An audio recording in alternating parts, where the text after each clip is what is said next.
ఒకటే లేదు 100%. నేను అందుకనే మనకి ప్రమాదంగా దాపురిచ్చిందండి. కరెక్ట్. నేను అందుకే పదే పదే గ్రామాలు అభివృద్ధి అనే ఈ టాపిక్లో తీసుకుంటుంది కూడా రామాంజనేయులు గారు. ఇప్పుడు నిజమే గూగుల్, మైక్రోసాఫ్ట్ ఇవన్నీ వస్తాయి, లక్షల ఉద్యోగాలు వస్తాయి, దాని ద్వారా ట్యాక్స్లు వస్తాయి ప్రభుత్వానికి, ఇదంతా బాగానే ఉంది. అది అభివృద్ధి కాదు, అవి వద్దు అని ఎవరు అనట్లే. కానీ యూరియా కోసం రోజుల తరబడి కిలోమీటర్ల క్యూ లైన్లు ఎందుకు ఉంటున్నాయి? ఈ దేశంలో 70% పరిశ్రమ వ్యవసాయం కదా, దాన్ని కూడా పట్టించుకోవాలిగా. అంటే నేను అనేది గ్రామాల పరిస్థితి ఎలా తయారైంది, గ్రామాలంటే ఏంటి? వ్యవసాయం. మీరు ఇందాక రైతులు అన్నారు కాబట్టి నేను అది తీసుకుంటున్నా. ఆ పరిస్థితి ఎందుకుంది? ఇంతకుముందు లేదు, ఇంత దరిద్రంగా ఇంతకుముందు లేదు. Not only in Andhra Pradesh, not only in Telangana, దేశమంతా ఈ యూరియా కొరత వచ్చి పడింది. ఇది ఈ సంవత్సరమే కాదు, గడిచిన ఒక 5-6 సంవత్సరాలుగా చూస్తున్నాం ఇలాంటి ఇబ్బంది. నేను అనేది ఏంటంటే ఎంపీలకు ల్యాడ్స్ లాగా నిధులు ఇచ్చినప్పుడు ఎమ్మెల్యేలకు, అది మీరు కావచ్చు, శ్రీనివాసరెడ్డి గారు కావచ్చు, ఇంకొకరు కావచ్చు, వాళ్ళకి నిధులు ఇచ్చి పర్యవేక్షణ ఉండాలి. ఇందాక ఎవరో కాలర్ ఫోన్ చేశాడు, సార్ రామాంజనేయులు గారు చెప్పింది కొంచెం కరెక్ట్గా అనిపిస్తుందండి, లేకపోతే ఎమ్మెల్యేలకు డబ్బులు ఇస్తే సగమే ఖర్చు పెడతారు, సగం మింగేస్తారండి అని. కొంత నిజం లేకపోలేదు, అందరూ అలా ఉంటారని కాదు, కొందరు ఉండొచ్చు. దాని మీద పర్యవేక్షణ పెట్టుకోవాలి. ఇప్పుడు ఎంపీలు అందరూ వాళ్ళకి ఇచ్చే ఎంపీ ల్యాడ్స్ 6 కోట్లు ఎంతో అనుకో సంవత్సరానికి తినేస్తున్నారా అండి? తినేస్తున్నారా? దాని అర్థం కాదు కదా.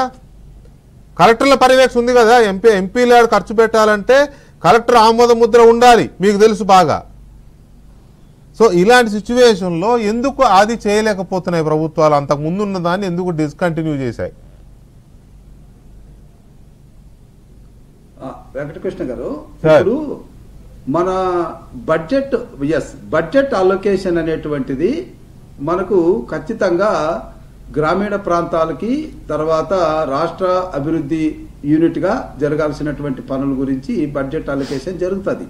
ఇప్పుడు గ్రామీణ ప్రాంతాల వరకు వెళ్దాం. గ్రామీణ ప్రాంతాల్లో మనకున్నటువంటి నిధులు ఏంటి? ఫైనాన్స్ కమిషన్ నుంచి వచ్చేటటువంటి నిధులు. అవి పంచాయతీలకు వెళ్తాయి, మండల పరిషత్తులకు వెళ్తాయి, జిల్లా పరిషత్తులకు వెళ్తాయి. తర్వాత గ్రామీణ ఉపాధి హామీ ద్వారా వచ్చేటటువంటి మెటీరియల్ కాంపోనెంటు.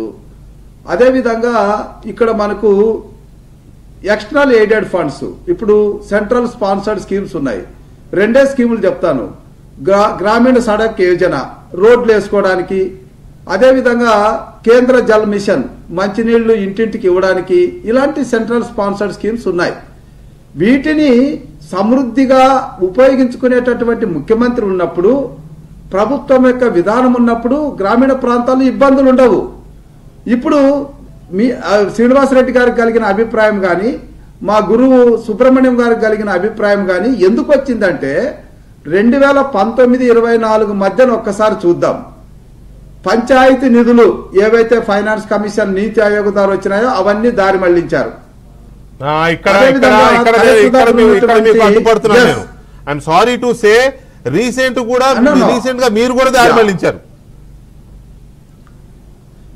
అవునా కాదా? అదే నన్ను చెప్పాను. First say yes or no. నేను అనేది అవసరం ఏంటి అనేది చూద్దాం. అవసరం ఏంటి, ఓకే వెంకటకృష్ణ గారు. ఇప్పుడు కలెక్టర్ దగ్గర, ఎందుకంటే మా గురువు గారికి కూడా తెలుసు, డిస్ట్రిక్ట్ మైనింగ్ ఫండ్ ఉంటుంది, మినరల్ ఫండ్ అంటాం, అది కలెక్టర్ చేతిలో ఉంటుంది. అదేవిధంగా మార్కెట్ ఫండ్ ఉంటుంది.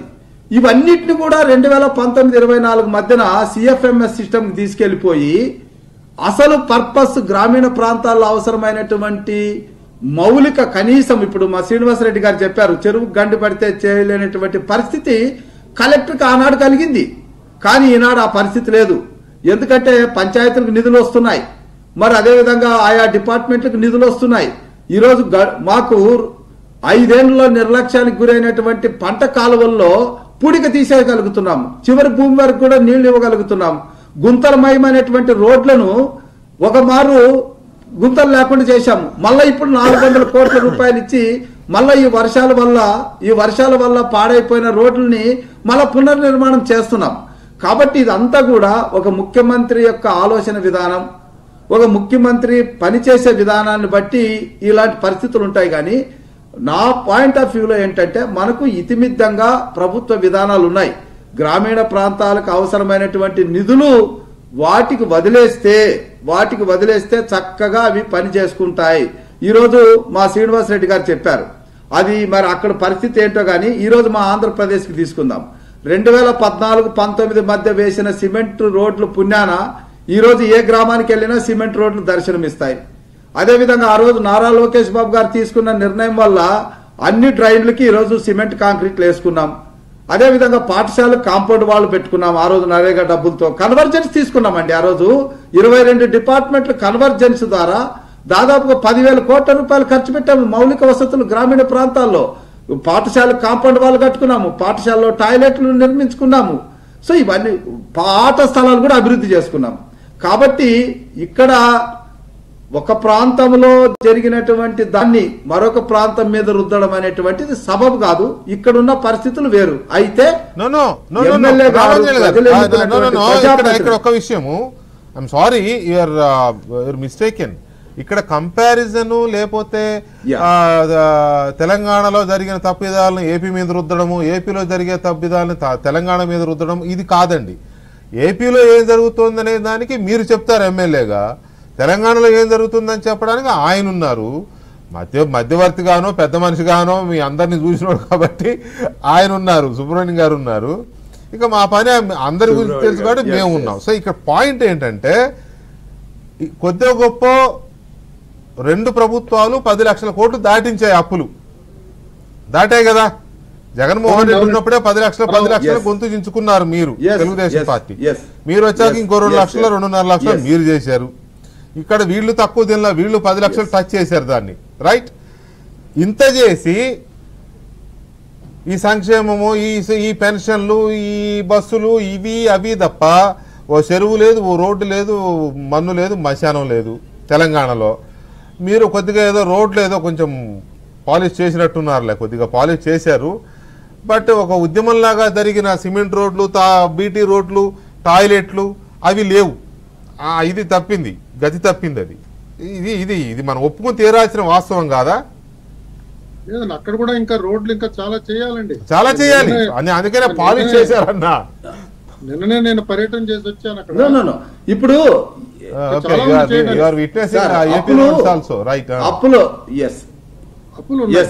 అప్పులు జరిగిన మాట వాస్తవం.